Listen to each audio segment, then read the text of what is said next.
నమస్కారం అండి. నేను మీ doctor TS Deepthi Sarojini, senior industrial health physician.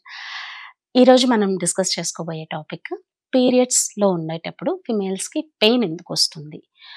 So, ఈ పీరియడ్ క్రాంప్స్ ఏంటి? ఎందువల్లొస్తాయి? ఎవరికొస్తాయి? దీని గురించి మనం మాట్లాడుకుందాం.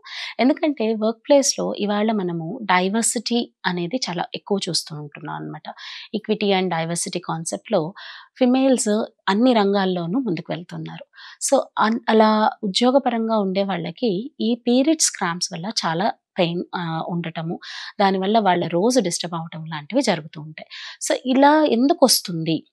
ఎవరిలో వస్తుంది? అనేది ముందు తెలుసుకుందాం. అసలు పీరియడ్ పెయిన్ ఎందుకొస్తుంది అంటే, యుటరైన్ లైనింగ్‌లోంచి మనకి రిలీజ్ అయ్యే ప్రోస్టాగ్లాండిన్స్ వల్ల యుటరైన్ కంట్రాక్షన్స్ అవుతాయి.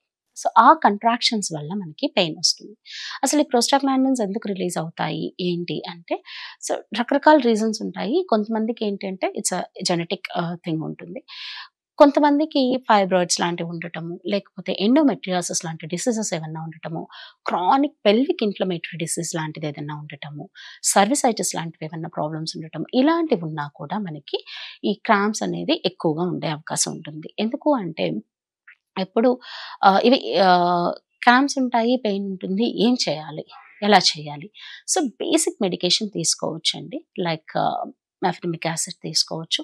లేదు బేసిక్ డ్రోటిన్ లాంటి టాబ్లెట్ తీసుకోవచ్చు. ఇది రెగ్యులర్‌గా తీసుకోవచ్చా? మంత్లీ తీసుకుంటే ఏమన్నా ప్రాబ్లమ్ ఉంటుందా? ఎక్కువ రోజులు తీసుకుంటే ఐ మీన్ లైక్ అడిక్షన్ అవుతుందా? ఇలాంటి క్వెషన్స్ అడుగుతూ ఉంటారండి. యూజువల్‌గా ఏంటంటే డాక్టర్స్ ప్రిస్క్రైబ్ చేసేది 3 times A day for 3 days అనేది చాలా కామన్‌గా ప్రిస్క్రైబ్ చేస్తారు. కానీ ప్రాక్టికల్‌గా మనం చూస్తే ఆ పీరియడ్ పెయిన్ హెవీగా ఉన్న ఫస్ట్ 1 డే ఆర్ 2 డేస్ మాత్రం మనం ఈ టాబ్లెట్స్ తీసుకుంటే సరిపోతుంది.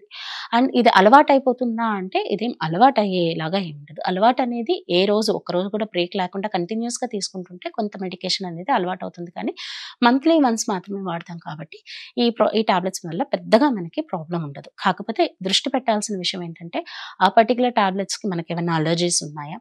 లేకపోతే దానివల్ల మనకేమన్నా గ్యాస్ట్రిక్ డిస్టర్బెన్సెస్ వస్తున్నాయా? అనేది మాత్రం అబ్జర్వ్ చేసి అలాంటివేమీ లేనప్పుడు మనం వాడుకోవచ్చు. సో, ఇది ఒకటి. రెండోది ఎందుకొస్తున్నాయి? ఎన్ని సార్లు చెప్పుకున్నా, ఎన్ని రకాలుగా చెప్పుకున్నా మనం తీసుకునే ఆహారం, మన లైఫ్ స్టైల్ ఇదే మెయిన్ ప్రాబ్లమ్ ఉంటుందనమాట. సో, పీరియడ్స్ ఉండేటప్పుడు ఏం చేయాలి? క్రాంప్స్ వచ్చినాయి ఇమ్మీడియేట్‌గా ఏం చేయాలి అంటే, కొంతమందికి నాసియా ఉంటుంది. కొంతమందికి మూడ్ స్వింగ్స్ ఉంటాయి. కొంతమంది ఎక్కువ ఆహారం తీసుకుంటారు. కొంతమంది అసలు ఆహారమే తీసుకోకుండా ఉంటారు. సో, ఇవన్నీ పక్కన పెడితే రెస్ట్ అనేది చాలా చాలా ఇంపార్టెంట్ పీరియడ్స్ టైంలో. అండ్ ముఖ్యంగా ఓపెన్‌గా డిస్కస్ చేయటం కూడా అంతే ఇంపార్టెంట్. మనం చాలామందికి ఏంటంటే ఇవాల్టికి ఒక స్టిగ్మా ఉంది ఫిమేల్స్‌లో. ఈవెన్ ప్యాడ్స్ కూడా ఎంత అవేర్‌నెస్ క్రియేట్ చేసినా శానిటరీ నాప్కిన్స్‌ని పబ్లిక్‌గా యూజ్ చేయటానికి కూడా మనం ఇబ్బంది పడుతూ ఉంటాం. ఒక్కసారి మనం స్టిగ్మాలోంచి బయటపడగలిగితే, మన ప్రాబ్లమ్ ఇది అని అవతల వాళ్ళకి చెప్తే, మనం ఎందుకు ఇరిటబుల్‌గా ఉన్నాము, మన మూడ్ స్వింగ్స్‌లో ఏంటి ప్రాబ్లము, మనకి రెస్ట్ అవసరము అనేది అవతల వాళ్ళకి చెప్పుకోగలిగితే, రెస్ట్ తీసుకుంటే యాస్ ఫీమేల్స్ కొంత ఉపశమనం కలుగుతుంది. అండ్ లేదు ఇంపార్టెంట్ మీటింగ్ ఉంది, లేదు హెవీ వర్క్ నేను ఇవాళ చేయాల్సిందే, ఇది చేయకపోతే నాకు వర్క్ అవ్వదు అనుకున్నప్పుడు చెప్పినట్టు పాలియేటివ్ ట్రీట్మెంట్ లైక్ కొంచెం అనాల్జెసిక్స్ తీసుకొని, కాసేపు రెస్ట్ తీసుకొని ఇమ్మీడియేట్‌గా వర్క్‌కి రెస్యూమ్ అవ్వటం కూడా ఇంపార్టెంట్. ఇంకోటి ముఖ్యంగా ఏంటి అంటే పీరియడ్స్ అప్పుడు రకరకాల ఆహ్, అసలు నార్మల్ పీరియడ్ అంటే ఏంటి అనేది కూడా చాలామంది అడుగుతూ ఉంటారు. ఎప్పుడైనా సరే 28-35 డేస్ ఐ మీన్ 24-35 డేస్ వరకు సైకిల్స్ నార్మల్‌గానే ఉంటాయి. 28-30 డేస్ సైకిల్ అనేది చాలా మందిలో చూస్తూ ఉంటాం. ఏదన్నా ఒక పిరియాడిసిటీ ప్రకారం రావాలి. అంటే అంతకు మించి ఒక ప్లస్ ఆర్ మైనస్ 5 డేస్ అవుతున్నాయంటే ఇమ్మీడియేట్‌గా హార్మోనల్ ఇంబాలెన్స్ ఏమన్నా ఉందా అనేది టెస్ట్ చేసుకోవాలి. ఒక అల్ట్రాసౌండ్ టెస్ట్ చేస్తే పీసీఓడీ ఏమన్నా స్టార్ట్ అయిందా? లేకపోతే పీసీఓడీ ఎప్పటినుంచి ఉంది అనేది మనకి తెలిసే అవకాశం ఉంటుంది. సో, ఇది కాకుండా ఫైబ్రాయిడ్స్ లాంటివి ఏమన్నా స్టార్ట్ అయినాయా అనేది కూడా తెలుస్తుంది. అండ్ ముఖ్యంగా ఈ ఈ పెయిన్ అనేది దేనివల్ల రెగ్యులర్‌గా కాకుండా అబ్నార్మల్‌గా వస్తోంది అనుకుంటే కూడా ఇమ్మీడియేట్‌గా మనము ఆ విషయం మీద ధ్యాస పెట్టాల్సుంటుంది. లేదు చిన్నప్పటి నుంచి నాకు ఇలాగే ఉంది. ఇది ఇంకెప్పటికి తగ్గదా? మానదా? అనే ఒక క్వెషన్ కూడా చాలామంది చాలా కామన్‌గా అడుగుతూ ఉంటారు.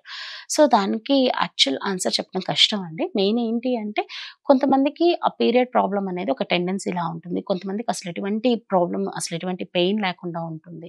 కొంతమందిలో ఓన్లీ వీక్‌నెస్ ఉంటుంది. కొంతమందిలో బ్యాక్ ఏక్ వస్తుంది. కొంతమందిలో స్టమక్ పెయిన్ వస్తుంది. I mean like abdomen pain వస్తుంది. కొంతమందికి లోయర్ లెగ్ క్రాంప్స్ వస్తూ ఉంటాయి. సో, ఇది ఇండివిడ్యువల్ టు ఇండివిడ్యువల్ డిఫర్ అవుతూ ఉంటుంది.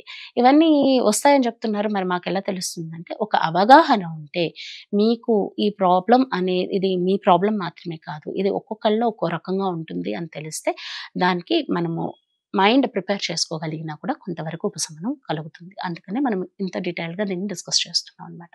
సో, ముఖ్యంగా ఈ పీరియడ్స్ పెయిన్స్ ఎక్కువ ఉన్న వాళ్ళలో ఫ్యూచర్‌లో ఏమన్నా ప్రాబ్లమ్ వస్తుందా? పిల్లలవుతారా లేదా? అనేది కూడా చాలా కామన్‌గా క్వెషన్ అడుగుతూ ఉంటారండి. ఎస్పెషల్లీ యంగ్ మదర్స్ అంటే ఈ అప్పుడే మెచ్యూర్ అయిన పిల్లల్లో ప్రాబ్లమ్స్ ఇట్లా పీరియడ్ పెయిన్ వస్తుంది అంటే ఇమ్మీడియేట్‌గా మదర్స్ భయపడిపోతూ ఉంటారండి. పీరియడ్ పెయిన్స్‌కి, ఫెర్టిలిటీకి పెద్దగా సంబంధం లేదు. అన్‌లెస్ అదర్‌వైస్ ఏదన్నా ఒక పాథలాజికల్ డిజార్డర్ ఉంటే తప్పించి పీరియడ్ పెయిన్‌కి, ఫెర్టిలిటీకి ఎటువంటి సంబంధం ఉండదు సహజంగా. అండ్ ఇది కాకుండా చాలామంది ఏం చెప్తూ ఉంటారంటే ప్రెగ్నెన్సీ తర్వాత మాత్రమే మాకు ఏ పెయిన్ స్టార్ట్ అయింది. అంతకుముందు నాకు ఎటువంటి ప్రాబ్లమ్ లేకుండా ఉండింది. ప్రెగ్నెన్సీ తర్వాతే నేను ఎక్కువ బ్లీడింగ్ చూస్తున్నాను. ప్రెగ్నెన్సీ తర్వాతే నాకు ఎక్కువ పెయిన్ వస్తుంది అని కొంతమంది చెప్తూ ఉంటారు. సో, ప్రెగ్నెన్సీలో హార్మోన్ ఇంబాలెన్స్ అనేది అవుతుంది. ఒకవేళ మీకు రెగ్యులర్ నార్మల్ పీరియడ్ లాగా కాకుండా విపరీతంగా బ్లీడింగ్ అవ్వటం, విపరీతమైన పెయిన్ వస్తుందంటే ఇమ్మీడియేట్‌గా మీ గైనకాలజిస్ట్‌ని కన్సల్ట్ అయ్యి అండర్‌లయింగ్ ప్రాబ్లమ్ ఏమన్నా ఉందా అనేది మనం తెలుసుకుంటే దానివల్ల ఉపయోగం ఉంటుంది. అంతేకానీ ప్రెగ్నెన్సీ వల్లే వచ్చింది. ఇది తర్వాత మళ్ళీ పోతుందిలే అని వదిలేయటం కూడా కరెక్ట్ కాదు. సో, ఇది ఒక లైక్ ఇంపార్టెంట్ పాయింట్ మనం నోట్ చేసుకోవాల్సింది. అంతే కాకుండా ప్రెగ్నెన్సీలో ఐ మీన్ పీరియడ్స్‌లో ఉండేటప్పుడు ఏ ఫుడ్ తీసుకోవచ్చు, ఏ ఫుడ్ తీసుకోకూడదు అనేది కూడా ఒకటి చాలా కామన్‌గా అడిగే ఒక విషయం అనమాట. ఏదైనా ఈజిలీ డైజెస్టబుల్ ఫుడ్ తీసుకుంటే మనకి మంచిది పీరియడ్స్ టైంలో. వీలైనంత వరకు మషాలాలు ఉండటం, నాన్ వెజ్ ఉండటం, ఇలాంటి ఫుడ్స్ తీసుకోకపోవటం మంచిది పీరియడ్స్‌లో. సో, ఇంకా ఫర్దర్‌గా ఇంకేమన్నా ఆహ్, పాయింట్స్ మీద డిస్కషన్ కావాలంటే కామెంట్స్‌లో తెలియజేస్తే మనం వాటి గురించి మాట్లాడుకుందాం. Thank you so much.